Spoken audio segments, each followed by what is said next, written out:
Estamos iniciando então o estudo da lição número 4. Cristo é superior aos anjos. Meus irmãos, esta lição tem como objetivo estudar os capítulos 1 e 2 da Epístola aos Hebreus, recapitulando alguns pontos já estudados abreviadamente na lição número 3. Nessa lição veremos como este escritor trabalha um modelo de texto em estilo de sermão, bem parecido com o do Evangelho escrito por João. Embora seja uma epístola ou carta no tocante ao seu objetivo geral, tendo em vista ter sido dirigida a um grupo em particular, ainda que não consigamos identificá-lo, o prólogo, no entanto, assume o estilo de sermão, que inicia com a apresentação da revelação de Deus a Israel e a todos os homens durante todo o período do Antigo Testamento. De início, o autor revela seu relacionamento com a tradição judaica, visto que ele traz à memória dos seus leitores a forma como Deus se revelou a Israel. O autor, inclusive, se identifica com a história de Israel, se referindo às antigas gerações deste povo, chamando-as de pais, demonstrando até mesmo que ele tem uma certa familiaridade com a questão dos profetas do Antigo Testamento. A sua intenção inicial é expor que, embora Deus tenha se revelado através de anjos, através de Moisés, de Arão, do sumo sacerdócio levítico e dos profetas, tal revelação era parcial, tendo, porém, seu cumprimento na pessoa e obra do próprio Jesus.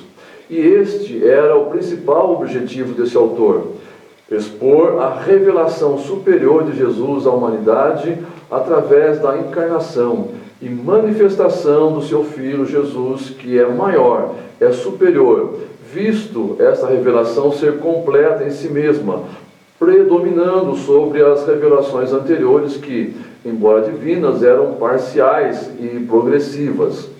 Este autor está em harmonia com o apóstolo Paulo no que diz respeito ao privilégio de Israel de ser o povo escolhido por Deus para ser o depositário da sua revelação.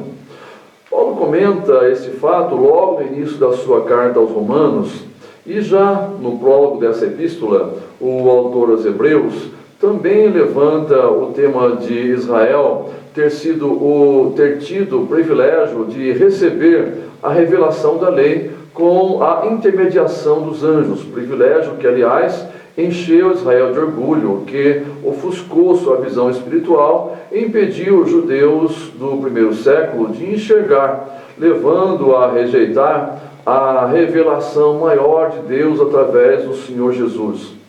Como antecipei aos irmãos na aula anterior, com certeza foi muito difícil para os judeus, depois de 2000 anos, ouvindo e sendo ensinado sobre a soberania do único e verdadeiro Deus de Israel, conceber em sua mente que aquele simples e humilde carpinteiro de Nazaré fosse realmente aquele soberano Deus que havia mostrado a sua glória e autoridade tantas vezes na história de Israel. Na mente dele só havia um Deus.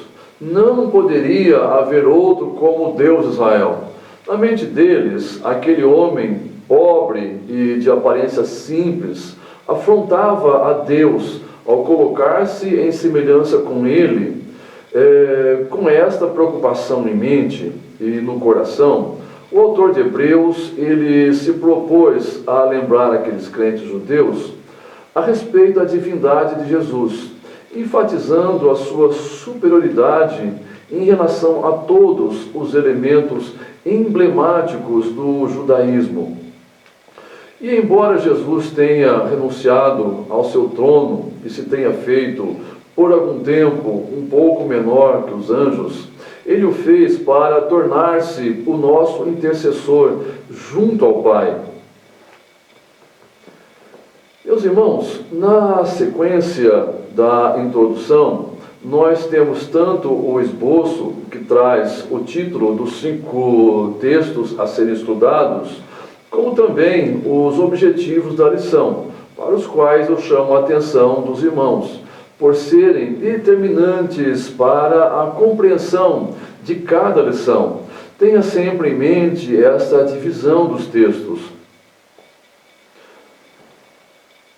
Muito bem, então nós temos nossa lição, o esboço, introdução à divisão. Segundo, doutrina, Cristo é superior aos anjos. Terceiro texto, advertência, não negligenciem a salvação. O quarto texto, estímulo, somos membros da família de Deus. E por fim, o quinto texto, estímulo, somos membros da família de Deus. Muito bem, em relação então aos objetivos da lição. Em relação aos objetivos da lição, devemos sempre nos lembrar que, ao concluir o estudo dessa lição, nós deveremos ser capazes de, em primeiro lugar, dizer a que perigo estavam sujeitos os primeiros leitores da Epístola aos Hebreus. Segundo, expor como Cristo é descrito em Hebreus 1 e 3. Terceiro objetivo, relatar a consequência de o crente em rejeitar a revelação divina proporcionada por Jesus Cristo. Quarto objetivo, explicar a missão dos anjos em relação aos membros da família de Deus, os crentes.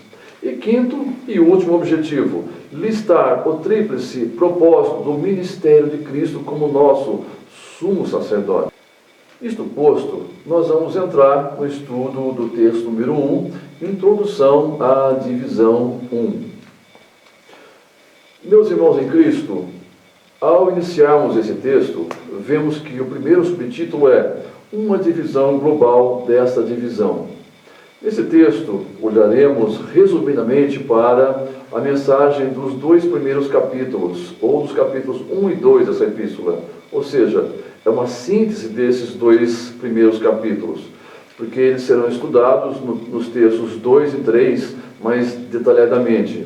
O primeiro versículo desse capítulo dá a tônica do capítulo, e aqui o autor da carta apresenta a autorrevelação de Deus desde os primórdios do Antigo Testamento, o que se reveste de uma importância bastante grande pelo simples fato de Deus se revelar de muitas maneiras.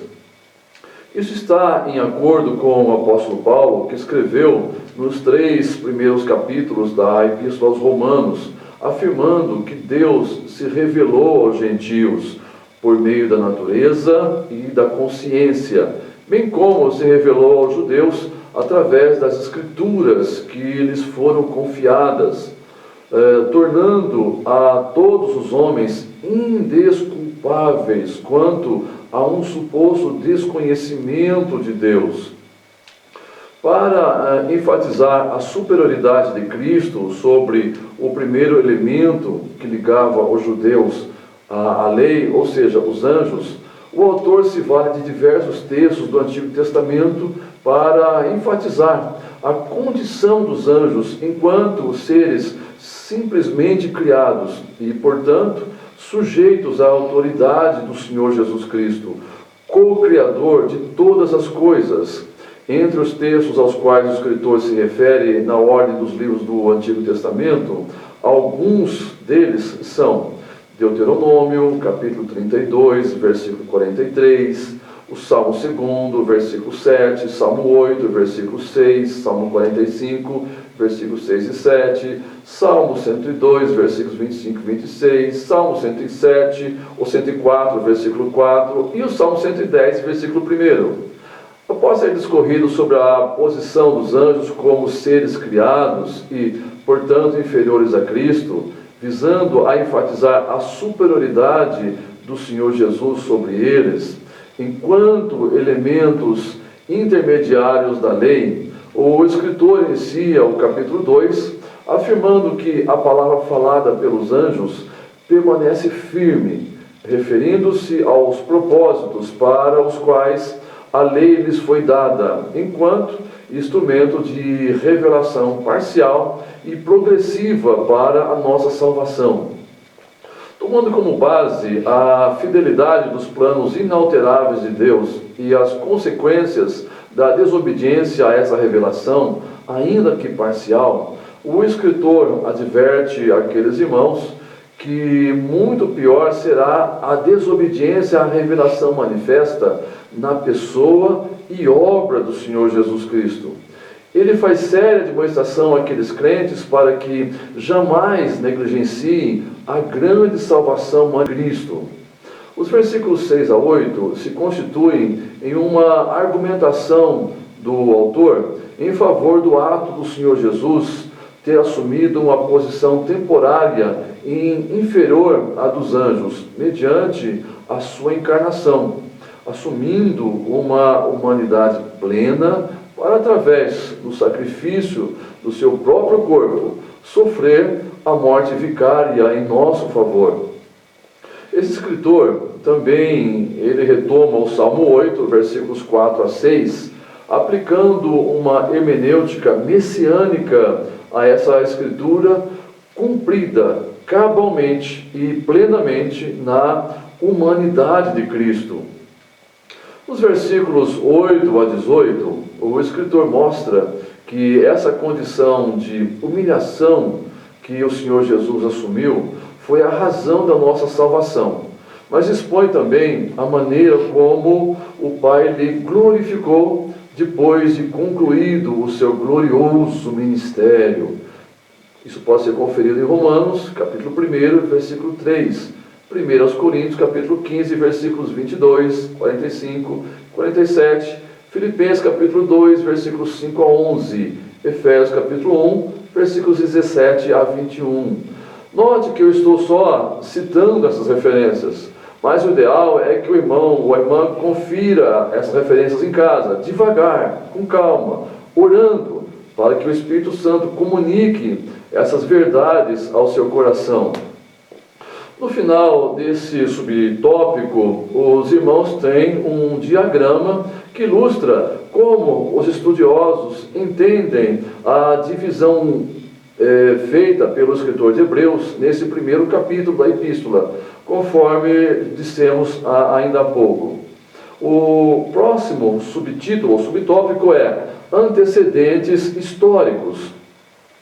Notem os irmãos que as referências internas do texto, elas nos permitem depreender que a igreja para a qual esta epístola foi endereçada havia enfrentado uma perseguição bastante severa, possivelmente pelo Império Romano, mas sabemos também que o judaísmo influenciou em muito a perseguição aos seus compatriotas que aceitavam a mensagem do Evangelho de Cristo, no sentido de coagi-los a negarem sua fé e voltar à prática da lei mosaica, o que significaria uma apostasia, razão pela qual se fazia necessário fortalecer a fé daqueles irmãos mediante um profundo conhecimento da revelação divina por Jesus Cristo.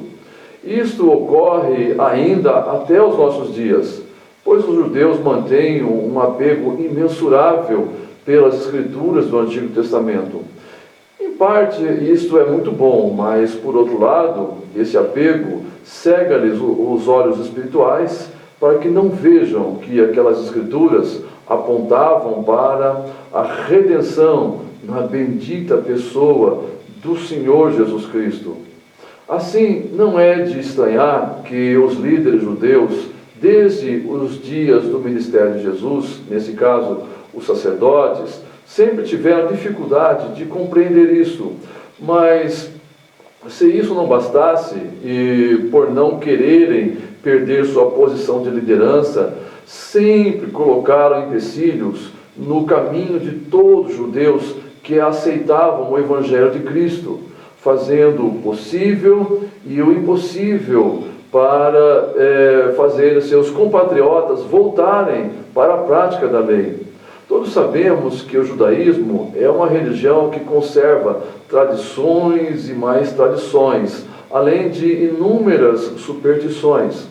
Prova disso é o Talmud, principalmente a sua primeira divisão, chamada de Mishnah, que conservam toda espécie de superstição, inclusive envolvendo os anjos.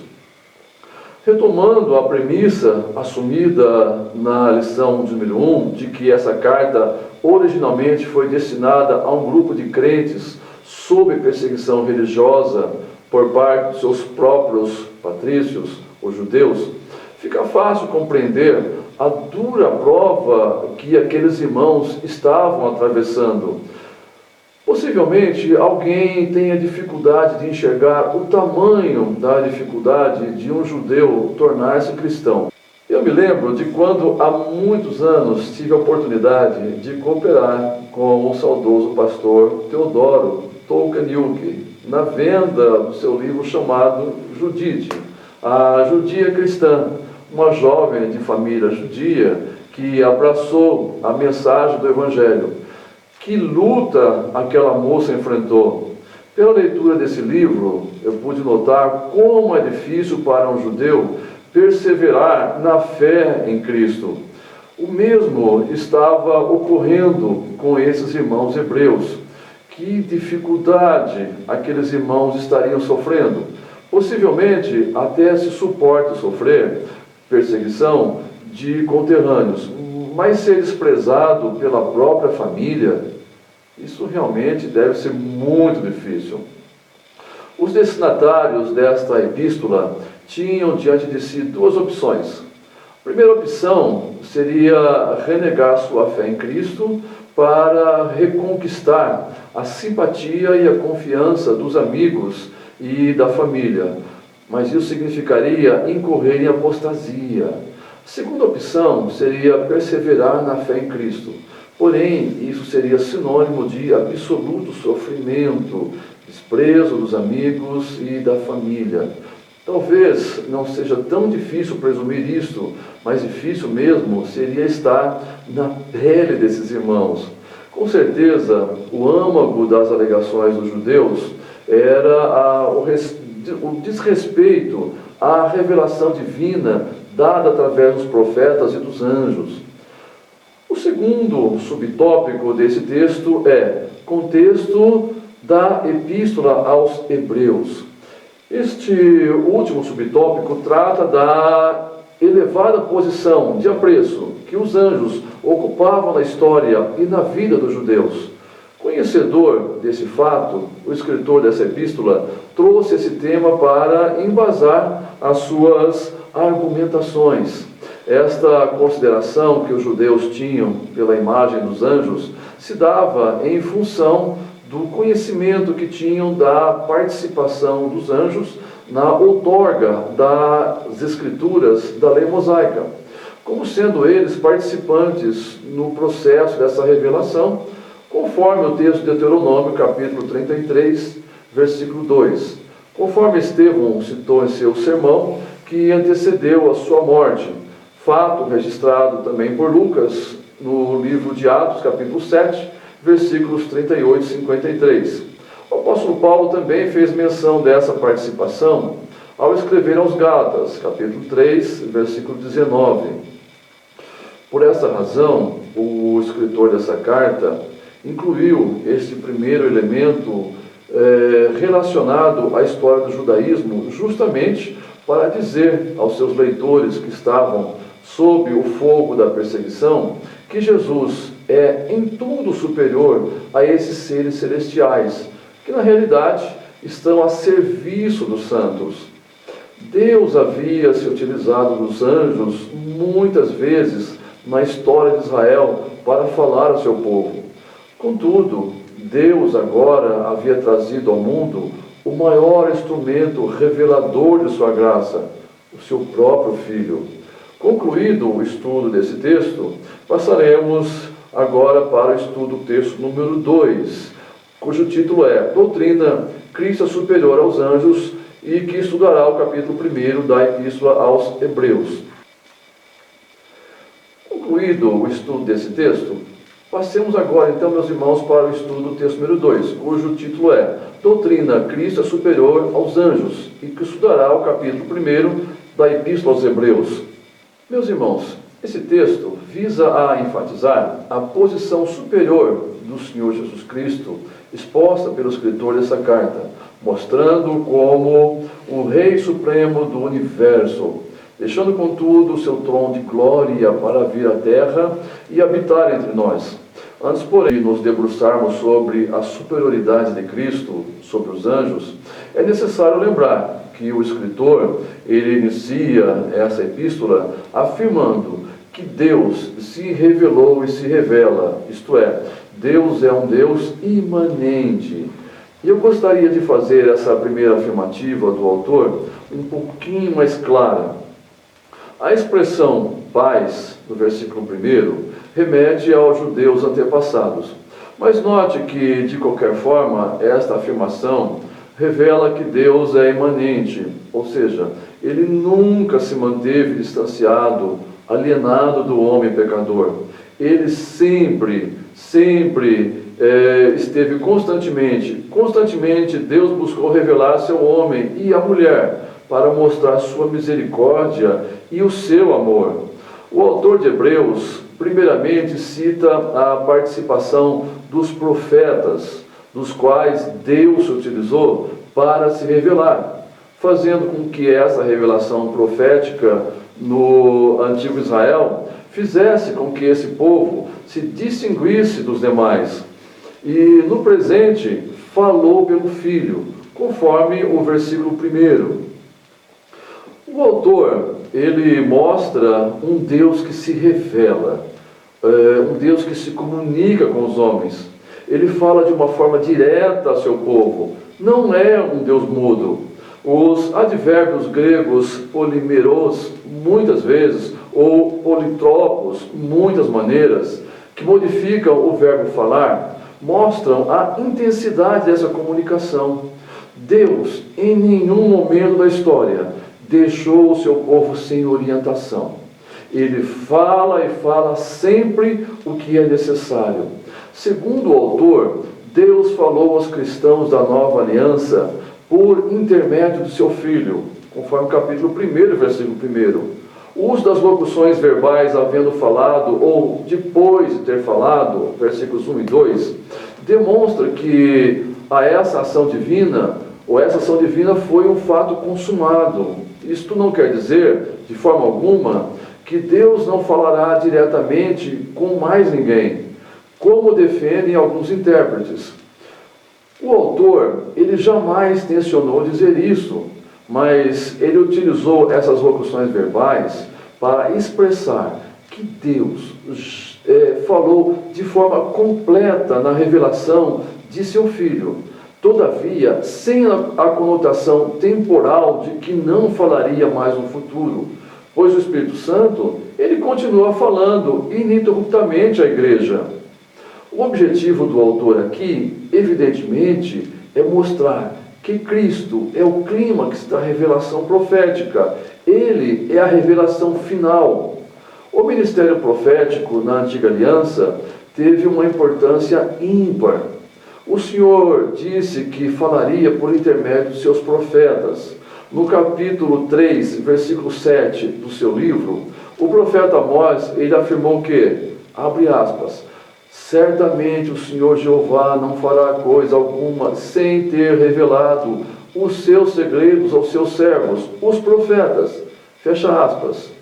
O silêncio profético, portanto, era a pior forma de castigo que poderia vir ao antigo Israel. Os profetas eram importantes, mas a relevância deles estava muito longe daquela possuída por Jesus, o Filho de Deus.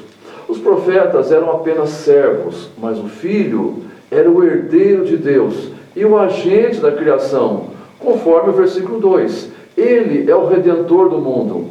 Nenhum profeta morreu de forma vicária pelo povo de Deus. Essa revelação foi notória, embora progressiva, isto é, ela teve uma trajetória crescente durante toda a história do homem, desde a criação, alcançando a sua culminância na pessoa e no ministério do Senhor Jesus, pela mensagem da perfeita redenção. Assim eu chamo a atenção dos irmãos para a expressão da qual o autor utiliza dizendo que Deus falou pelos profetas, por entendê-la como muito significativa. É vital que entendamos que, embora o profetismo tenha sido um dos períodos áureos da revelação de Deus a Israel, enquanto período oficial e determinado dos profetas, começando por Samuel até João Batista, o autor aqui, entretanto, ele não está se restringindo a esses profetas. Portanto, não se trata somente dos profetas desse período. Não, absolutamente não. Lembre-se que no capítulo 11 o autor vai elencar os homens e mulheres que venceram pela fé, incluindo nomes como o de Enoque, chamando inclusive de profeta. Dessa forma, o termo profetas aqui está se referindo a todos aqueles que, em menor ou maior grau, tiveram participação na revelação divina através dos tempos. E isso inclui desde os primórdios, como já dissemos, Enoque, Abraão, Jacó, Josué e outros foram considerados profetas. Tanto é que na Bíblia hebraica, o livro de Josué é colocado entre os profetas anteriores ao cativeiro. Isso inclui, inclusive, a Davi, que sempre foi considerado profeta pelo povo de Israel. Deus usou esses heróis do Antigo Testamento por dezenas de vezes para chamarem Israel para perto de si. Gostaria de evocar o exemplo do ministério de Jeremias.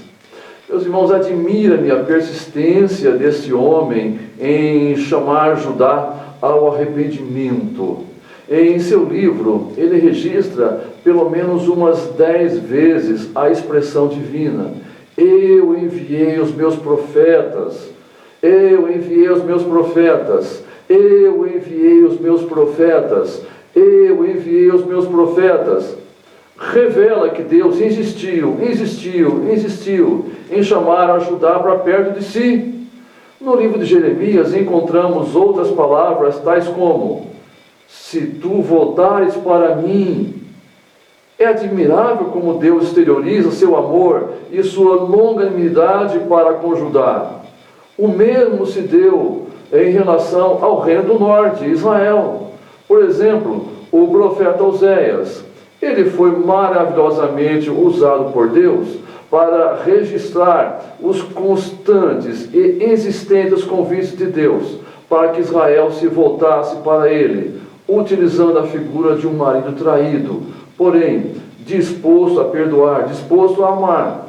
Esse escritor, cuja identidade desconhecida já estudamos, quando disse: a nós falou-nos nesses últimos dias pelo Filho, está em pleno acordo com o apóstolo Paulo, que a maior revelação de Deus, entretanto, na vida e no ministério do seu Filho Jesus, quando escreveu aos Romanos capítulo 5, versículo 9, que Deus prova o seu amor para conosco, em que Cristo morreu por nós, sendo nós ainda pecadores. Assim, para Paulo, não havia maior prova que alguém pode dar a respeito do seu amor do que o próprio Deus. E isso ele o fez na pessoa do seu Filho. E isso fica claro nas palavras do profeta Isaías, no capítulo 5, no versículo 4. Que mais se podia fazer a minha vinha que eu não tenha feito? Esse texto escancara o amor de Deus revelado mesmo no Antigo Testamento. E Deus esgotou todos os seus métodos de se comunicar com o seu povo. Nos últimos momentos da sua vida terrena, Jesus desabafou isso pela última vez, dizendo: Jerusalém, Jerusalém, que matas os profetas e apedrejam os que te são enviados. Quantas vezes quis eu ajuntar os teus filhos, como a galinha junta os seus pintos debaixo das suas asas, mas tu não quiseste. Dessa forma, não consigo conceber a ideia de um Deus irado, de um Deus envolvido em santidade, que o afaste das suas criaturas, ou que delas fique alienado, tanto no Antigo como no Novo Testamento. Vejamos agora o tema da posição ocupada por Jesus, segundo o escritor de Hebreus. O primeiro subtópico que temos neste texto é herdeiro de todas as coisas. Muitos pais não perceberam, mas a esquerda tentou destruir a educação conservadora. E muitos deles só notarão os perigos do globalismo e do esquerdismo quando for tarde demais. Aparentemente, o Brasil venceu o risco de se tornar uma ditadura comunista, mas o desafio de educar nossos filhos fora do alcance de mentes diabólicas nunca foi tão urgente. Os vários esquerdistas que governaram o Brasil nos fizeram sentir incapazes, isolados e sem condições de reagir, ainda que nós, os conservadores, fôssemos e somos a maioria do povo brasileiro. Por isso, a sua família precisa ler o Guia Conservador da Família Brasileira, escrito para auxiliar os pais que desejam ver cumpridos nas vidas de seus filhos e da nação brasileira os propósitos de Deus.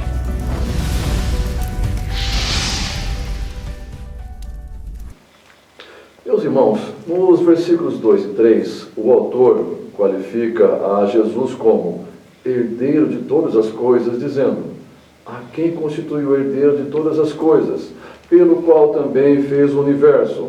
Ele que é o resplendor da glória e a expressão exata do seu ser, sustentando todas as coisas pela palavra do seu poder.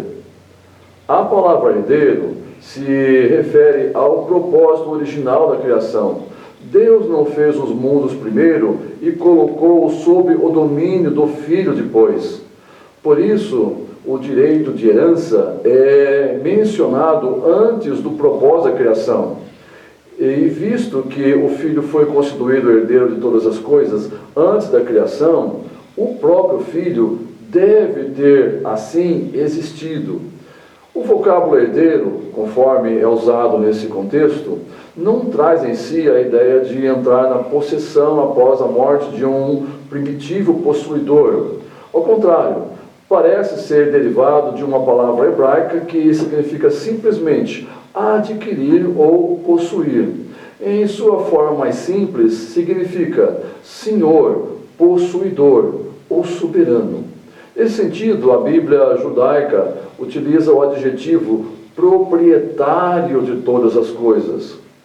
O versículo 3 descreve Cristo como o sustentador do mundo, constituindo uma das maiores declarações da sua divindade.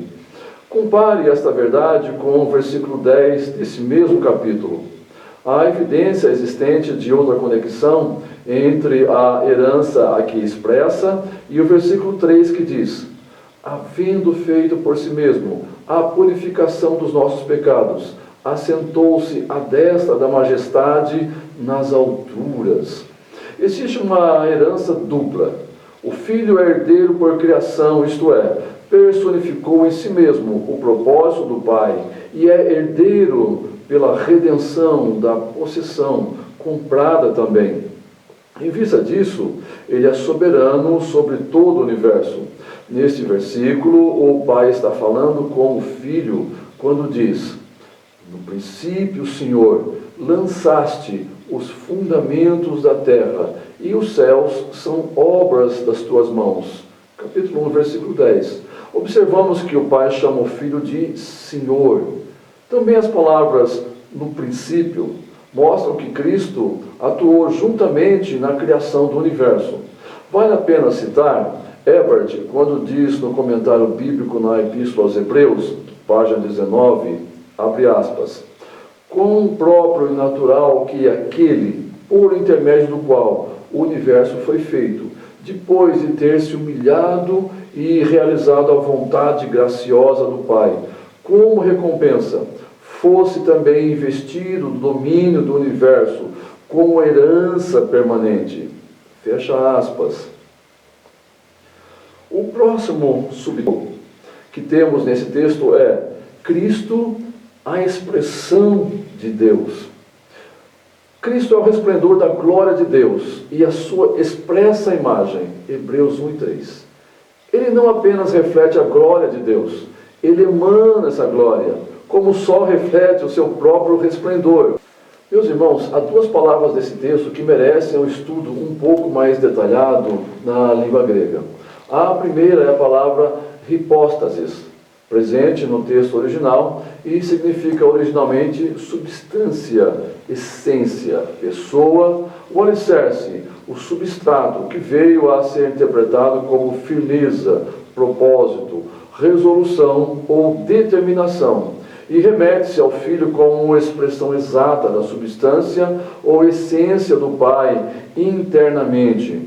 A segunda palavra grega utilizada pelo escritor aqui é caracter, e reflete ou provém da ideia de selo ou gravação, uma impressão, uma estampa. Refere-se a um caractere ou impressão, feita por um carimbo ou por um selo, mas também indica o traço característico ou a marca distintiva, razão pela qual indicava uma reprodução exata. O erudito Esticott disse não existir um vocábulo inglês que traduzisse exatamente o significado desse termo.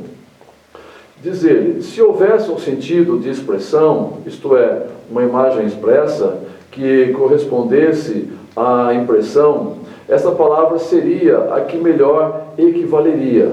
Fecha aspas. Mas esse termo pode referir-se ao agente ou ao instrumento de gravação, porém, mais comumente, refere-se à estampa ou à letra e à figura gravada, que é usada para fazer impressão na cera. Significa, portanto, uma semelhança exata ou uma representação característica. Por isso, a tradução expressão exata do seu ser parece comunicar a verdade mais especificamente do que a tradução impressão de sua substância. Essa última implica antes a cera do que o selo, pelo qual a impressão é feita. Assim, a expressão exata do seu ser é às vezes traduzida como a impressão de sua substância. Assim, se considerarmos que a palavra grega apalgasma significa resplendor, brilho, referindo-se à aparência de Deus externamente, ela então estará relacionada com a expressão hipóstasis. Esse termo, na versão de Almeida, revista e corrigida, é traduzido por glória, enquanto que a versão revista e atualizada traduz a palavra como expressão. Assim, na versão de Almeida, revista corrigida, temos o resplendor e a expressa imagem de sua pessoa. E na versão de Almeida, revista atualizada, a tradução é a expressão exata do seu ser. Daí que, nesse caso, a frase expressão exata significa ter as mesmas qualidades essenciais de Deus, isto é, Cristo é plenamente igual ao Pai em todas as suas qualidades e atributos. Assim, a frase sustentando todas as coisas pela palavra do seu poder, conforme está o versículo 3, está diretamente ligada ao contexto desse capítulo. Lembremos-nos que a revelação do próprio Cristo está sendo aqui apresentada. Considere que, pela palavra de Cristo, o universo permanece, ou então é destruído. Todo o universo está sob o seu comando. Meditemos sobre essa profunda verdade. Quão grande é a sua revelação em pessoa. O fato de Cristo haver trazido uma nova revelação não anula o Antigo Testamento, nem o transforma em um mito. Pelo contrário, o Antigo Testamento é tão digno e tão inspirado quanto o Novo Testamento. A diferença básica entre ambos consiste no seguinte: o Antigo Testamento contém uma revelação incompleta e conducente à manifestação de Jesus Cristo, o Messias de Deus, que recebeu do Pai a responsabilidade de trazer uma revelação completa, enquanto que o Novo Testamento registra que Cristo fez-se portador dessa perfeita revelação vaticinada no Antigo Testamento, através de figuras, tipos, símbolos, profetas e anjos. Portanto, se alguma importância há no fato de que Deus usou os seus anjos para comunicar parte da antiga revelação, muito mais importante é receber a revelação divina trazida por Deus em pessoa, encarnado através do Filho. O segundo subtópico aqui é a eternidade do trono de Cristo. Meus amados, nesse ponto do capítulo 1, o escritor de Hebreus se utiliza de diversos textos do Antigo Testamento para demonstrar a exaltação de Jesus. E é de suma importância que os irmãos notem e identifiquem as citações que esse escritor faz do Antigo Testamento nesse capítulo.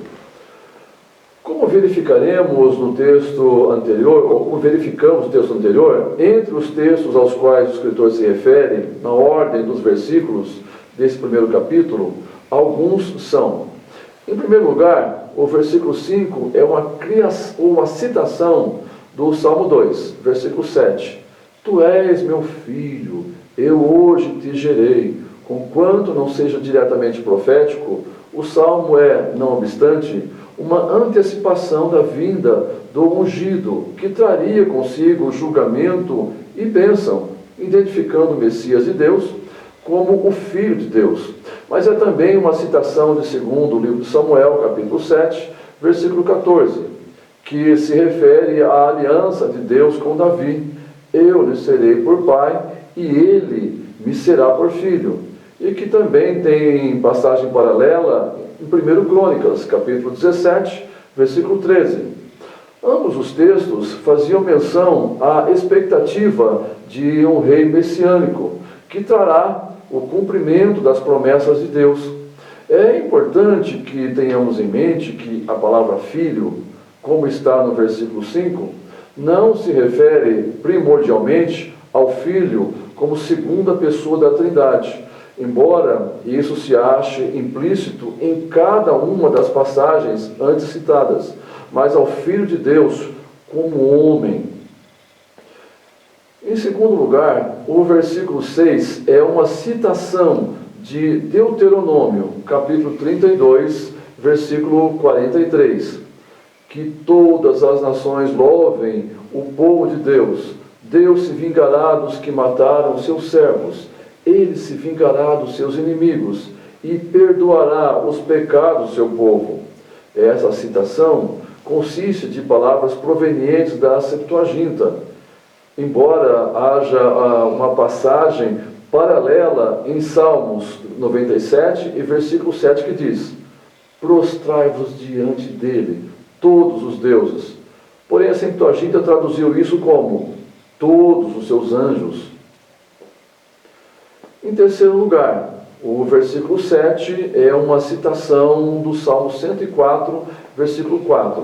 Faz dos seus ventos, seus mensageiros, dos seus ministros um fogo abrasador. A citação apresenta uma descrição da função dos anjos, a qual, de modo muito decisivo, coloca os anjos em posição subserviente, agindo segundo o querer de Deus, pois eles são seus mensageiros. Em quarto lugar, o versículo 8 é uma citação do Salmo 45, versículos 6 e 7.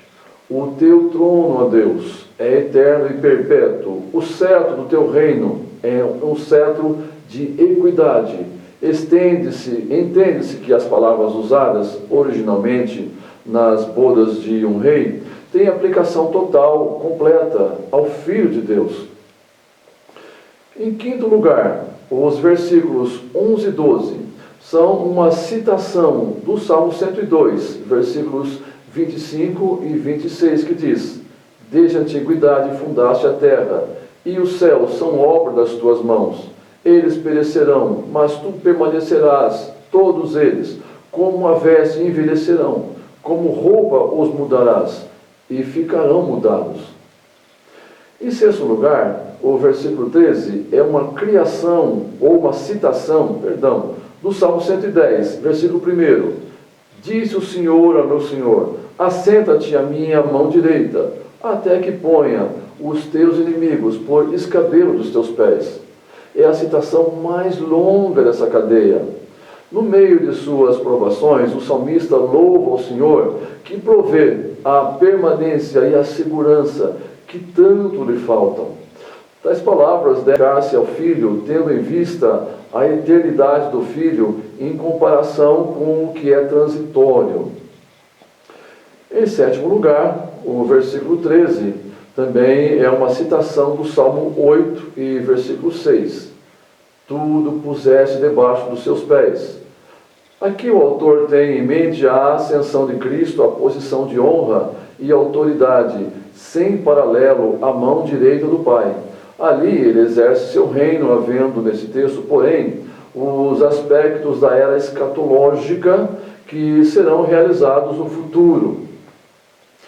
Chamo a atenção dos irmãos que, entre outros fatores envolvidos nesse texto, nota-se que o autor ele dá autoridade ao Antigo Testamento na medida em que o cita, e ao mesmo tempo ele constrói um elo entre o Antigo e o Novo Testamento. Muito bem, meus irmãos, concluído o estudo desse texto, passaremos ao estudo do texto de número 3, a advertência. Não negligenciem a salvação, conforme Hebreus capítulo 2, versículos 1 a 4. Meus irmãos, conforme estudado, o escritor dessa epístola, ele tinha uma preocupação de buscar fixar na mente daqueles irmãos judeus a grandeza da revelação manifesta em Cristo, que em muito superava aquela que foi comunicada pelos anjos e profetas. Mas o autor, ele vai além e adverte os seus leitores ante o perigo de reduzir a uma coisa comum a salvação que Deus oferece mediante a revelação manifesta através de seu Filho.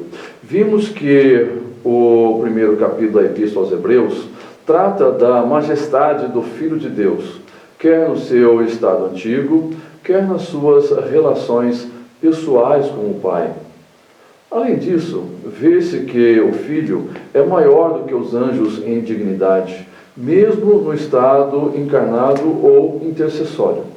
O escritor da epístola, ele considera agora um outro aspecto de Cristo, não a sua divindade, mas a sua humanidade como o Filho do homem em relação ao mundo dos homens.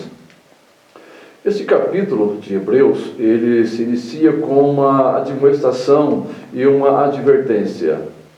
Portanto, convém-nos atentar com mais diligência para as coisas que já temos ouvido, para que, em tempo algum, nos desviemos delas. Hebreus capítulo 2 e versículo 1.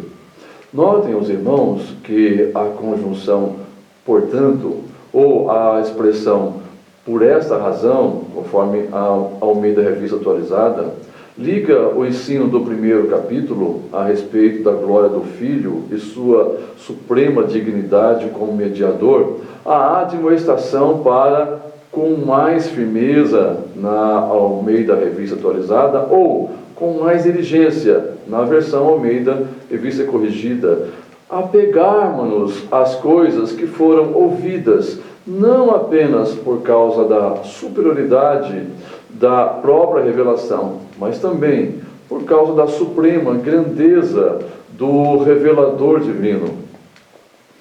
O primeiro subtítulo que temos nesse texto é: não nos desviemos da revelação divina. Meus irmãos, conforme Martinho Lutero, a palavra grega amalessantes significa literalmente desviar-se, apartar-se ou errar o alvo, como um navio que na sua violência, na violência dos elementos, não consegue chegar ao porto. A ideia é a de um barco à deriva, longe do porto, por descuido da tripulação. Da mesma maneira, a desatenção e o desprezo à revelação que Deus nos comunica através do seu Filho Jesus Cristo pode constituir instabilidade espiritual e até perda da comunhão com o Senhor. No capítulo 6, o escritor da Epístola aos Hebreus compara a nossa fé em Cristo a uma âncora para a nossa alma, conforme o versículo 19. Ele diz que devemos lançar a âncora da fé de maneira a não nos mover a respeito daquilo em que cremos, em que pomos a nossa fé. Esse aviso contra a negligência é o primeiro de uma série de advertências com um significado cada vez mais profundo, espalhadas pela epístola.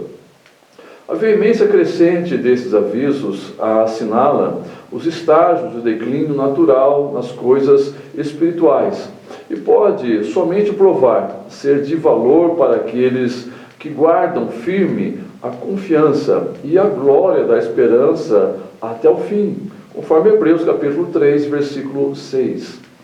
A advertência se encontra em meio à discussão sobre os anjos e separa o argumento da primeira parte, em que Cristo é apresentado como superior a eles. Hebreus capítulo 1, versículos 4 a 14. Da última parte, em que os anjos são considerados superiores aos homens, Hebreus capítulo 2, versículo 5 até o versículo 7. Stuart, na sua página 285, ele disse que, abre aspas, a palavra negligência, amalessantes, é claramente enfática e significa tratar com completo desrespeito ou desdém, qual o que faz supor a apostasia. A palavra salvação, soteria, refere-se à religião cristã com todas as suas bênçãos prometidas e tremendas ameaças. Esse subtópico é concluído com essa advertência tão séria do versículo 1. Importa que nos apeguemos com mais firmeza às verdades ouvidas, para que delas jamais nos desviemos. Hebreus capítulo 2 e versículo 1. O próximo subtópico desse texto é o perigo de rejeitar a revelação divina. Meus irmãos, precisamos analisar com muito cuidado o texto de Hebreus capítulo 2, versículo 2 até o versículo 4, que inclusive está destacado no final desse subtópico. Porque se a palavra falada pelos anjos permaneceu firme e toda transgressão e desobediência recebeu a justa retribuição, como escaparemos nós, se não atentarmos para uma tão grande salvação, a qual, começando a ser anunciada pelo Senhor, foi-nos depois confirmada pelos que a ouviram, testificando também Deus com eles, por sinais, milagres e várias maravilhas, e dons do Espírito Santo distribuídos por sua vontade. O nosso manual de estudo traz a seguinte redação: as penas sofridas por aqueles que desobedeciam às leis do Antigo Testamento são pequenas quando comparadas com as sofridas por aqueles que rejeitam os favores da revelação divina trazidas por Jesus Cristo. A violação das leis do Antigo Testamento muitas vezes resultava em morte física, mas hoje a rejeição da revelação de Cristo resultará em morte espiritual, isto é, perdição eterna. Mas eu quero chamar a atenção dos irmãos para examinarmos melhor esse texto, para não incorrermos em erro hermenêutico. E aqui eu gostaria de ser bem didático e tratar disso de uma maneira bem prática, para me fazer entender e não ser mal interpretado. Em primeiro lugar, nós sabemos que só há um Salvador, e só há uma condenação para os que o rejeitam, seja antes ou depois que Jesus cumpriu seu ministério. O escritor de Hebreus, ele não está em desacordo com o restante da Escritura do Novo Testamento. Por exemplo, Paulo afirma aos Romanos, capítulo 3, versículo 23, dizendo: porque todos pecaram e destituídos estão da glória de Deus. Entendamos que o pronome todos inclui a todos os homens de todas as épocas, o que iguala a todos debaixo da mesma condenação. Portanto, os que morreram sem salvação no Antigo Testamento e os que morreram sem salvação depois do sacrifício de Cristo terão a mesma condenação. Há uma palavra de Jesus registrada em Lucas, capítulo 12, versículo 47 e 48, que expõe a liberdade do justo julgamento divino. Também, na Epístola aos Romanos, capítulo 2, versículo 12, Paulo assim se expressa: pois todos os que sem a lei pecaram, sem a lei também perecerão. E todos os que pecarem sob a lei, pela lei, serão julgados. Essas e outras escrituras nos permitem conjecturar que ele, o justo juiz, julgará a todos os perdidos, segundo a sua justiça. Entendo, porém, que esses textos não têm relação com Hebreus, capítulo 2, versículos 2 e 3. O que o texto de Hebreus está dizendo é que haverá aplicação de pena tanto para um quanto para outro, sem, no entanto, estabelecer obrigatoriamente menor ou maior rigor, cabendo exclusivamente a Deus estabelecer critérios de julgamento, de forma que, em se tratando de revelação salvífica, a consequência para eles no Antigo Testamento foi a mesma que se aplica àqueles que rejeitam a salvação em Cristo, isto é, a perdição eterna. Ambos resultarão em morte espiritual, embora haja, logicamente, consequências que todos sofremos nesta vida em função dos pecados e erros que cometemos, cada um assumindo maiores ou menores consequências. Mas isto é outra coisa. Vejo sim que o que está em foco aqui é uma maior responsabilidade, ou seja, não haverá justificativa ou argumentos para a rejeição deliberada à graça oferecida no Calvário. Nesse sentido, Vaughan observou que o verbo grego amalessantes, negligenciar, designa o descaso dos convidados para as bodas, na parábola contada por Jesus em Mateus capítulo 22, versículo 5, e traz em si a ideia de menosprezo, mais do que a noção de recusa ao convite. No caso dos cristãos judeus, a quem este escritor se dirige, corriam o mesmo perigo daqueles crentes da Galácia, a quem Paulo acusa de terem começado bem a carreira na fé, tendo, porém, voltado para a prática das tradições judaicas. Esses irmãos corriam o risco de voltar ao judaísmo, o sistema religioso a que tinham renunciado para abraçar a fé cristã. Por isso, ao instar que os cristãos judeus atentassem com mais diligência para as coisas que tinham ouvido sobre Cristo e a salvação, o escritor da epístola advertiu de que um dos maiores perigos para o cristão é precisamente desviar-se descuidada e inconscientemente de sua ancoragem.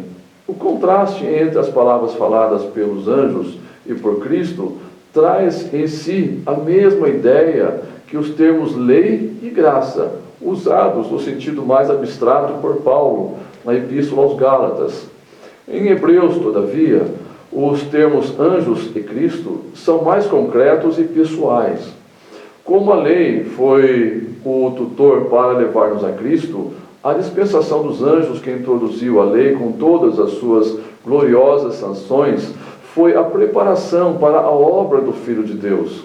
E como a lei foi dada pela dispensação dos anjos, assim também eles foram incumbidos da sua execução. Isso foi ilustrado com clareza por duas parábolas de Jesus.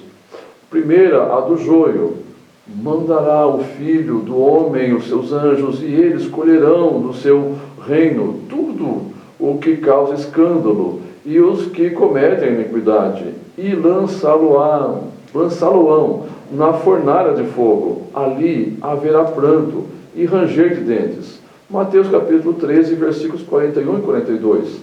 E a segunda, a parábola da rede, em que o nosso Senhor diz: assim será na consumação dos séculos. Virão os anjos e separarão os maus dentre os justos.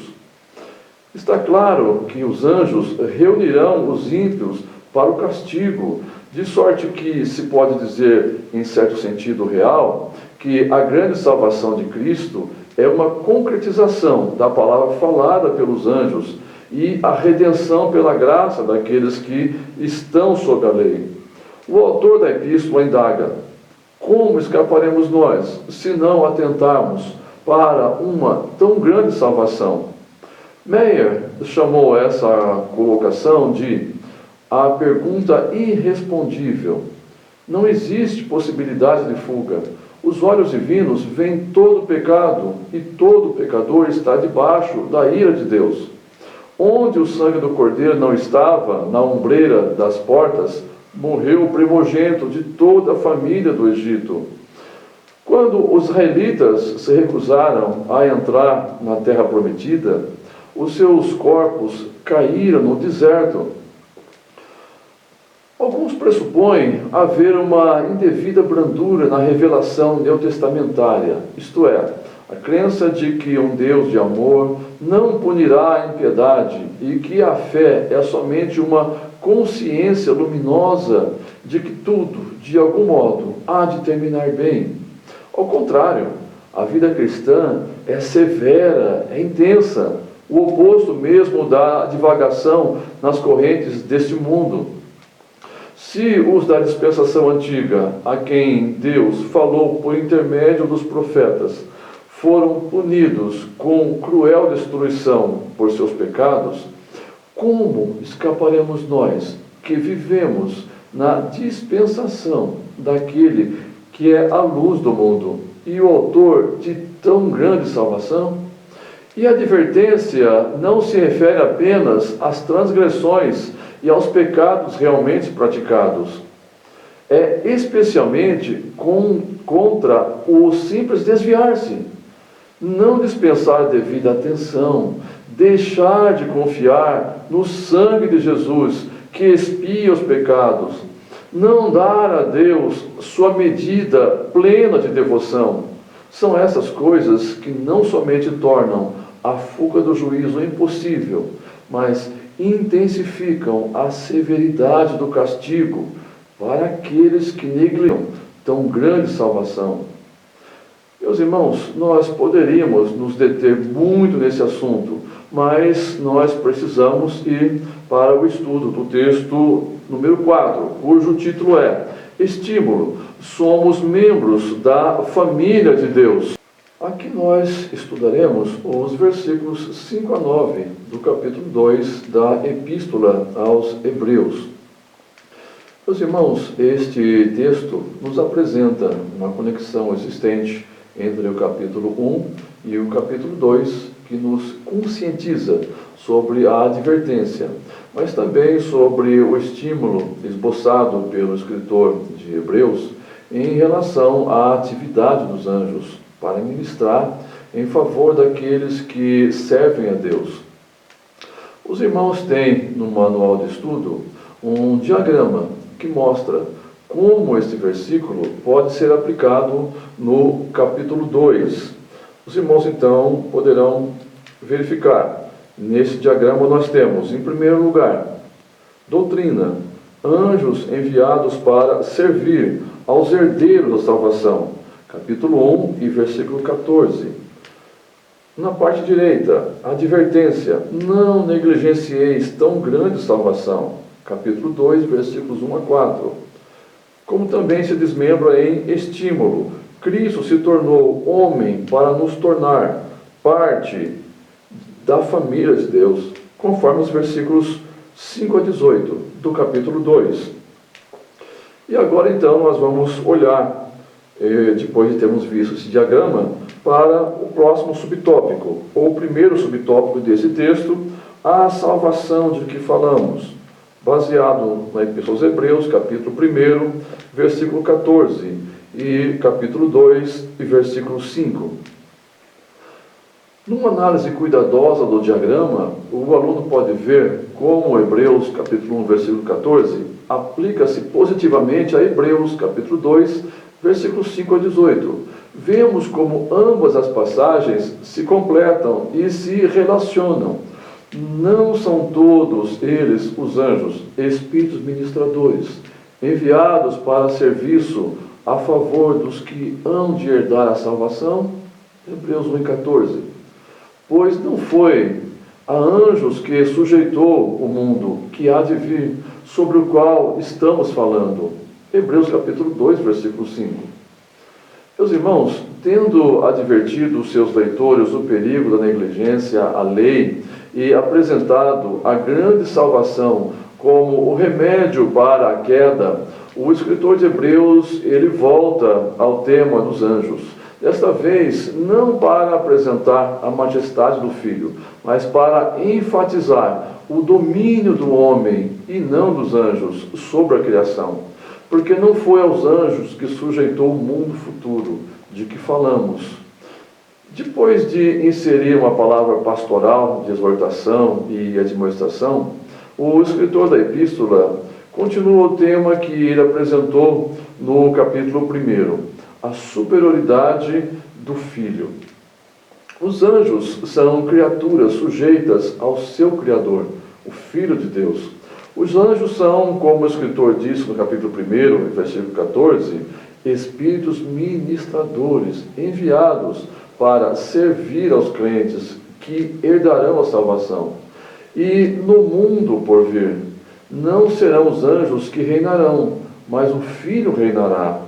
Essa referência ao porvir pode nos surpreender, porque, pela nossa perspectiva, a Bíblia fala primeiramente sobre o mundo presente.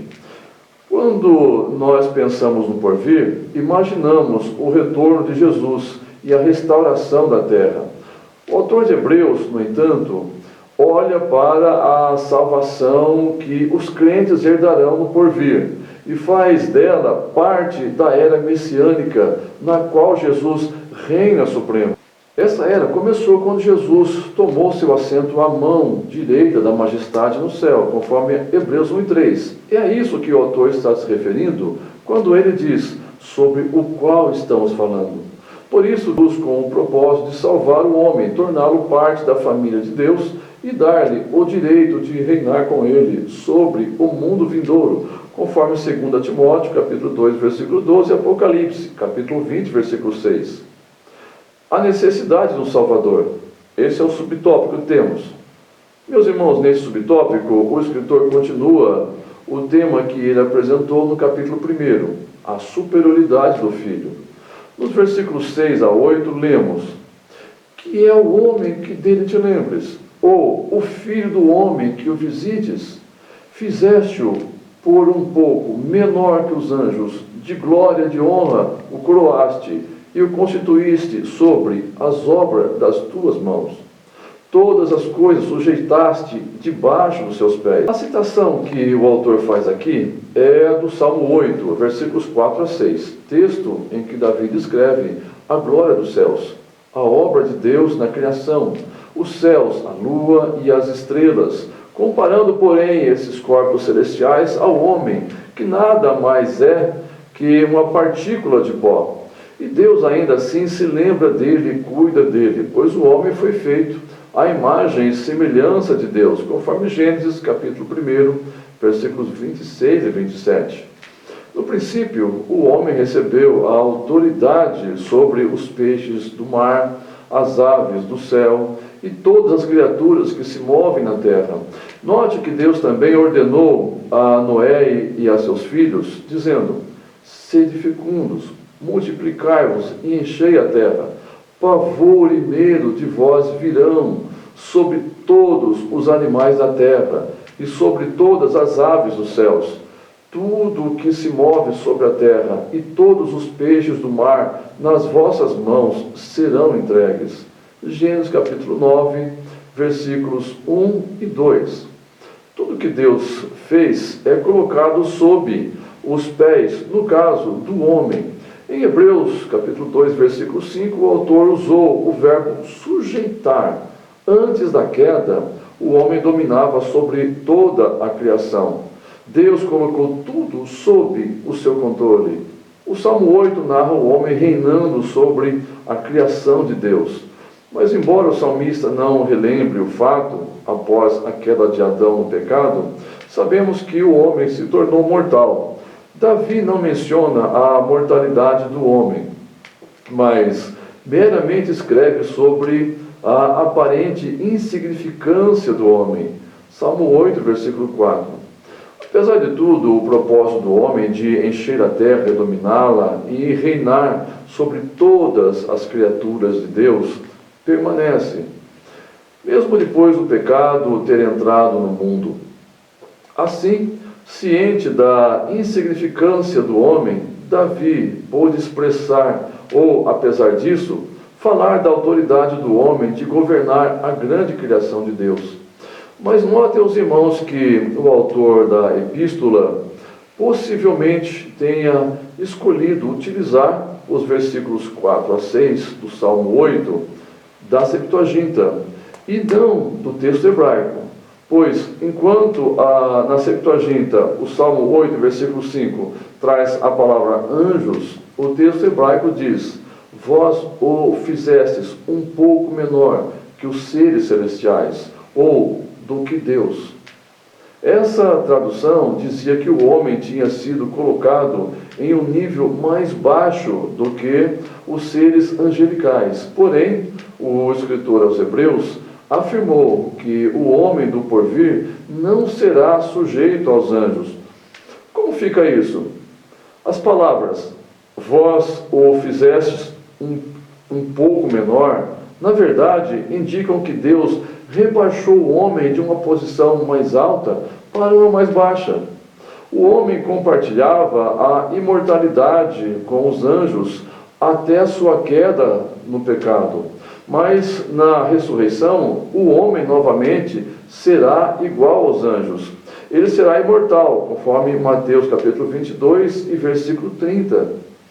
No entanto, o termo um pouco pode ser entendido como significando tanto grau, ou seja, a posição do homem na criação de Deus, quanto tempo, por um período curto de tempo. No Salmo 8, versículo de número 6, na Septuaginta, a palavra grau, ou seja, um pouco, mas no contexto do capítulo 2 de Hebreus, deve se preferir definitivamente como referência a tempo. Ao explicar o texto a Jesus em Hebreus 2 e 9, o autor parece favorecer a interpretação temporal do termo um pouco. Essa interpretação significa que, por um pouco de tempo, o homem é colocado num nível mais baixo do que os anjos. Isso indica que os anjos são superiores ao homem e receberam autoridade para governar? De maneira nenhuma. Em nenhum lugar na Escritura lemos que Deus honrou os anjos da maneira como ele honrou o homem. Somente o homem foi coroado com glória e honra. Essa expressão indica a posição exaltada do homem, dominador sobre a criação de Deus. Nesta última linha da citação do Salmo, o autor ele procura transmitir o pensamento de que todas as coisas, incluindo os anjos, estão sujeitas ao homem, isto é, o autor sugere que na eternidade os anjos não governarão o homem. Ao contrário, como espíritos ministradores enviados para servir aqueles que herdarão a salvação, conforme Hebreus 1:4, eles estão sujeitos ao homem. Mas nesse versículo 8, o escritor estava se referindo a Deus ou ao homem? É possível que o autor quisesse dizer: Deus colocou tudo sob Cristo, embora no presente não vemos tudo sujeito a Cristo. Ao contrário, algumas traduções desse texto mostram que a ênfase deveria estar sobre o homem. Elas dizem, abre aspas, mas de fato nós ainda não vemos todas as coisas em sujeição ao homem, fecha aspas. Por causa da expressão homem em Hebreus 2 e 6, e a aparente similaridade entre a citação do Salmo 110, versículo 1 em Hebreus 1 e 13, por estrado dos teus pés, e a última linha da citação do Salmo 8, versículo 6, em Hebreus 2 e 8, todas as coisas sujeitaste debaixo dos teus pés, é possível interpretar Hebreus 2 e 8 messianicamente.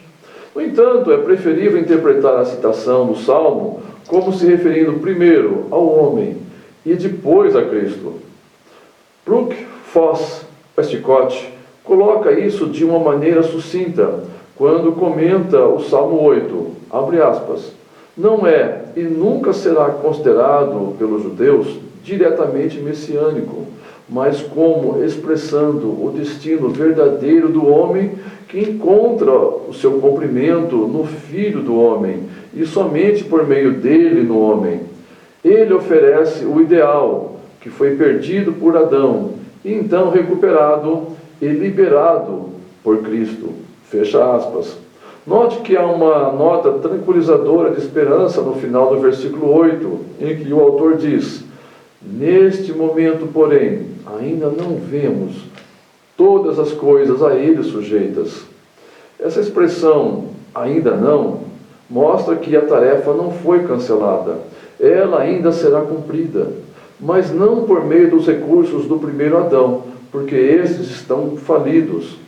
Podemos não ver o homem como conquistador agora, mas o versículo 9 diz que vemos Jesus, o segundo Adão, por meio de quem um povo redimido terá não somente uma segunda chance, mas um sucesso completo. Esta declaração tão clara é o primeiro uso do nome Jesus. Até esse ponto, a referência, embora inequívoca, tenha sido encoberta, agora toda alusão indireta é deixada de lado e o nome santo de Jesus é anunciado. Embora no Salmo 8 a intenção original do salmista era chamar a atenção para o domínio do homem sobre a criação de Deus, certamente Jesus Cristo cumpriu as palavras do Salmo. No versículo 9 nós lemos: vemos todavia aquele que, por um pouco, tendo sido feito menor que os anjos, Jesus, por causa do sofrimento da morte, foi coroado de glória e de honra, para que, pela graça de Deus, provasse a morte por todo o homem. Nesse versículo, vemos que Jesus cumpriu a mensagem do Salmo 8. O apóstolo Paulo também escreveu aos Filipenses, capítulo 2, versículo 8, dizendo que Jesus a si mesmo se humilhou, tornando-se obediente até a morte, e morte de cruz. Por causa de sua humilhação, especialmente a sua morte e sepultamento, ele se tornou menor que os anjos por um pouco. Jesus, então, é descrito como um homem que, de fato, cumpriu o que o primeiro Adão falhou em cumprir por causa do pecado. Jesus, ele tornou-se homem, sofreu, morreu e foi sepultado. Quando sua humilhação terminou, ele não era mais menor do que os anjos. Seu estado de exaltação realizou-se totalmente quando ele foi coroado com glória e honra, isto é, quando ele subiu aos céus para tomar o seu assento à direita da majestade nas alturas, conforme Hebreus 1 e 3. Jesus consumou a redenção do seu povo ao experimentar a morte, para que seu povo pudesse viver e reinar com ele. O texto não diz que Jesus morreu, mas que ele experimentou a morte por todos.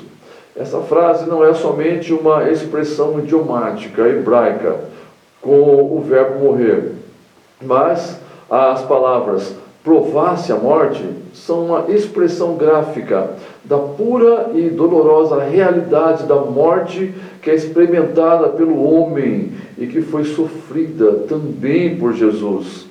Jesus experimentou a morte em seu maior grau de amargura, não como um nobre mártir, aspirando a um estado de santidade, mas como um Salvador sem pecado, que morreu para libertar pecadores da maldição da morte espiritual. Meus irmãos, após estas breves considerações sobre esse texto, nós vamos agora para o texto número 5, que tem como título Estímulo. Somos membros da família de Deus. Texto este baseado no capítulo 2 de Hebreus, versículos 10 a 18. Meus irmãos, o autor desse texto analisa o capítulo 2 de Hebreus, dividindo em 4 aspectos que perfazem 4 divisões.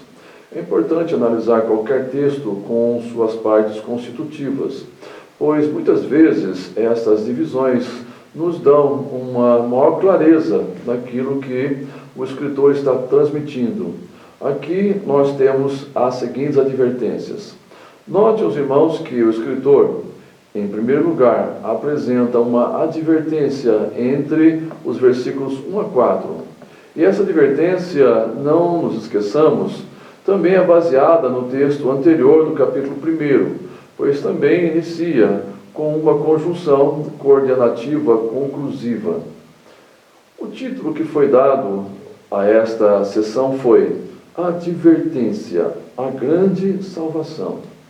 Em segundo lugar, o foco é a necessidade de um Salvador, baseado nos versículos 5 a 9. Terceira sessão adotada aqui é o autor da salvação, abrangendo dos versículos 10 ao versículo 13.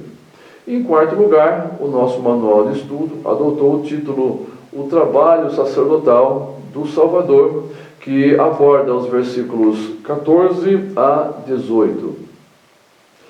O subtópico que temos agora é o autor da salvação, Hebreus capítulo 2, versículos 10 até o versículo 13.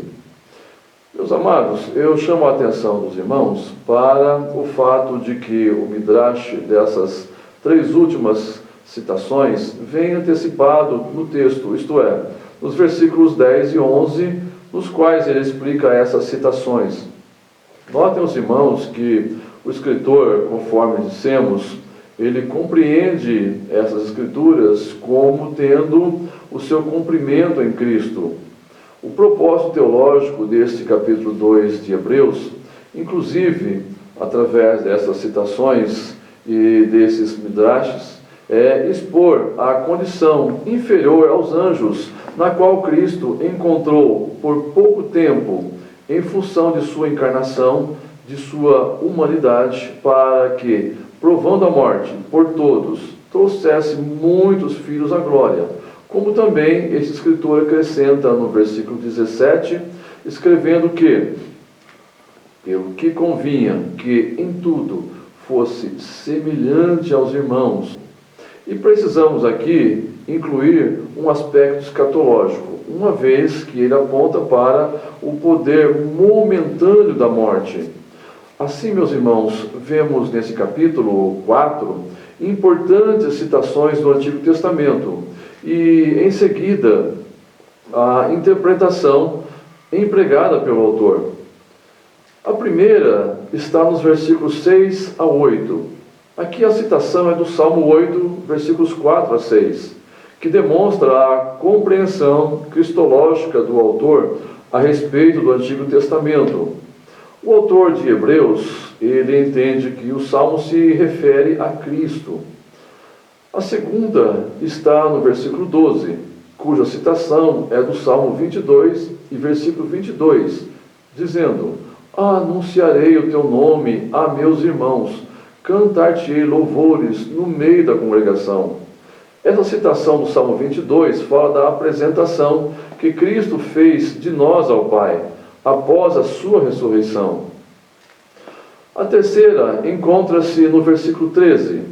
E outra vez, porei nele a minha confiança. Aqui o autor está citando o Salmo 56, versículo 11.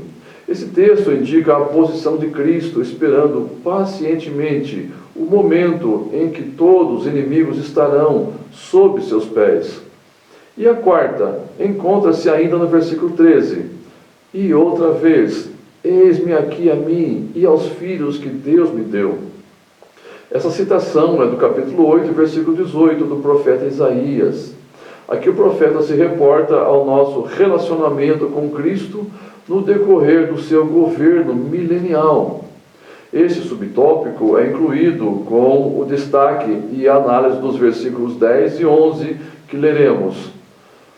O escritor assim se expressou: porque convinha que aquele para quem são todas as coisas, e mediante quem tudo existe, trazendo muitos filhos à glória, consagrasse pelas aflições o príncipe da salvação deles. Versículo 11. Porque assim o que santifica como os que são santificados, são todos de um, por cuja causa não se envergonham de lhe chamar irmãos. O nosso manual de estudo diz que o versículo 10 é um dos versículos de mais profundo significado nas Escrituras. A expressão, por cuja causa e por quem todas as coisas existem, é igual à de Colossenses 1,16, exceto que nesse texto, Paulo declara que no Filho é que todas as coisas foram criadas e que é para Ele que elas existem. Mas Paulo também escreve em sua primeira carta aos Coríntios, capítulo 8, versículo 6, dizendo: todavia, para nós há um só Deus, o Pai de quem é tudo e para quem nós vivemos, e um só Senhor, Jesus Cristo, pelo qual são todas as coisas, e nós por Ele. O escritor de Hebreus está dizendo que todas as coisas existem para o seu interesse e para a sua glória. E os filhos que serão conduzidos à glória são um elemento importante nesse processo. Portanto, a fim de garantir que eles serão conduzidos à glória, ou seja, à glorificação de filhos, juntamente com o Filho, foi necessário aperfeiçoar o Filho como pioneiro da salvação deles, como homem. E nisso se destaca a sua missão redentora, a fim de que ele não viesse a falhar em sua tarefa. A tradução inglesa de Williams diz aqui, vertido para o português, que é o alvo final e a causa primária do universo, conduzindo muitos filhos à glória, para tornar-se o líder de sua perfeita salvação através de sofrimentos. Esse versículo enfatiza uma vez mais a divina iniciativa e controle na encarnação. Deus não se equivocou. Antes, tudo estava bem dentro dos seus propósitos. Foi algo temporário, mas estabeleceu um elo eterno entre o Filho e os filhos. Era próprio que Deus o instituísse para, dessa forma, ser Ele o meio da redenção humana, para a glória de Deus. Portanto, a encarnação de Jesus não foi incoerente com a natureza divina do Pai, e nem com o Filho, e nem contrária aos propósitos divinos. Longe disso, foi necessária para que produzisse a filiação, mediante a qual toda a salvação é mediada. O verbo aperfeiçoado aqui não pode significar purificado de qualquer fraqueza moral ou pecado, pois esse livro defende a impecabilidade de Cristo. Mas, ao identificar-se com o homem, ele tomou sobre si mesmo as imperfeições humanas. Notemos a importância dos sofrimentos como medida de aperfeiçoamento. Era apropriado que a ação executada para ajudar os homens incluísse o sofrimento, visto que o sofrimento é um destino comum da humanidade. Para tornar Jesus plenamente qualificado como o pioneiro da salvação, o treinamento necessário envolvia passar pelo sofrimento. Dessa forma, ele se tornou o nosso grande líder. Tudo quanto foi exigido dele foi formado nele, mediante os sofrimentos. Uma vez que a missão de Cristo se completou, ele foi glorificado. O líder ou autor da redenção deve possuir tudo quanto ele espera da parte dos remidos. É mister que sua humanidade seja aperfeiçoada e deve ter em si mesmo toda a experiência humana, como a alegria e a tristeza, como o esforço por obter a vitória na inquisição espiritual. É mister que tenha tudo e passe por tudo, quanto os remidos experimentarão. Ora, isto ocorreu na encarnação. Nisso se vê quão profundamente ele está associado a nós. Ele tomou sobre si tudo quanto somos, a fim de podermos obter tudo quanto ele é em sua glorificação, em que ele entrou, devido à sua perfeição. Cristo foi o primeiro homem a percorrer a vereda da vitória sobre o pecado, para nós a trilharmos, pois ele é o pioneiro do caminho. Na moderna igreja evangélica, a divindade de Cristo tem sido enfatizada às custas de sua humanidade. Em Cristo, ou um Cristo docético, tem sido criado na atitude real, embora não quanto às declarações doutrinárias. Tudo quanto Cristo fez é atribuído à sua divindade, e nada, a não ser a sua morte, é deixado para a sua humanidade. Mas Jesus foi homem real e deixou de lado suas divinas prerrogativas, embora não a sua natureza divina. O que ele fez, fê-lo como homem. O que ele sofreu e aprendeu, fê-lo como homem. Suas obras poderosas eram feitas através do poder do Espírito Santo. A palavra autor no grego é archegos, que é combinação de duas palavras, isto é, começar e liderar, ou seja, aquele que lidera em uma série, um líder encabeçador. Essa palavra também é usada nos textos de Atos, capítulo 3, versículo 15, versículo 5, versículo 31, e Hebreus, capítulo 12, versículo 2. Tal palavra também significa líder, alguém que começa algo, embora também fosse empregada no sentido de originador, fundador, pioneiro. Nos escritos gregos era usada para denotar o herói, que fundava uma cidade, dava-lhe o nome e se tornava o seu guardião. Também denotada ou denotava alguém que é a cabeça ou fundador de uma escola filosófica. O termo também tinha uma conotação militar específica, referindo-se ao comandante de um exército que ia diante dos seus homens e lhes marcava o caminho. A ideia é de um líder que abre um novo caminho. O contexto admite ambas as ideias. Alguém que começa como o primeiro em uma série, o autor ou originador da salvação. Cristo é tanto o autor da salvação, quanto também, por ser homem, é o primeiro de uma série de homens que atravessam a barreira da mortalidade para a imortalidade. Portanto, ele é o pioneiro do caminho, o qual não somente é o caminho, mas também lidera os homens no caminho, ou seja, é o seu líder. É provável que o autor sagrado tivesse intencionado dar a entender ambas essas ideias ao usar esse termo. Essas ideias não são contraditórias, pois, por ser o pioneiro, ele é também o autor. Ele não somente produz a salvação com sua expiação e ressurreição, mas também lidera os homens através do seu exemplo, na inquisição espiritual, a fim de que eles possam obter o alvo colimado. Cristo é o pioneiro por meio da fé, conforme Hebreus capítulo 12 e versículo 2, por meio do exemplo moral e da dedicação espiritual, qualidades essas que os remidos precisam ter se quiserem aproximar-se de Deus e correr bem na carreira espiritual.